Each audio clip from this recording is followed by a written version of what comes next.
যদি ভালো করে খেয়াল করবেন তাহলে দেখবেন যে বাংলাদেশে সাকিব আর আমার জুটিটাই আপনি বিগত সাকিবের ক্যারিয়ারটা দেখেন। সাকিবের আজকে সম্ভবত 2 যুগ বা 24 বছর। আমি ওর জীবনের প্রথম দিনের সাক্ষী, অনন্ত ভালোবাসা, ওইটার সাক্ষী। আর লাস্ট ছবি আমাদের রিলিজ হলো এই গত ঈদে, লিডার আমি বাংলাদেশ, আমি সাক্ষী। এই 23 বছর শুরু আমি, শেষটাও কিন্তু মিশা সওদাগর। তো ব্যাপারটা হচ্ছে তাহলে আমরা কেমন একটা জুটি আপনারা দেখেন। এই 24 বছরের জুটি যদি বলি আমরা জুটি, পরে দেখেন যে সাকিব আর আমি যেভাবে ধরে রাখলাম ফিল্মটাকে, আমার মনে হয় আপনারা আমাদের সাথে ভালো করে জানেন যে আমাদের যদি আপনারা দেখবেন যে 70 ছবির মধ্যে আমাদের মনে হয় আমরা 65, 70 এবং কখনো 80% ছবি হিট সুপারহিট দিয়েছি। আমাদের জুটিটা দেখতে সাকিব মিশা, সাকিবের সাথে নায়িকা খুঁজে নেই কখনো, আপনি বুকে আদে বলতে পারবেন।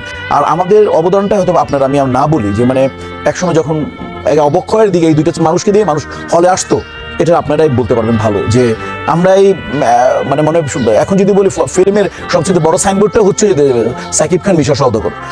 এটা মনে হয় আমি ভুল বলা হবে না যদি বলে থাকি যে এই বড় সাইনবোর্ডটাই আমাদের উপর পড়বে, কারণ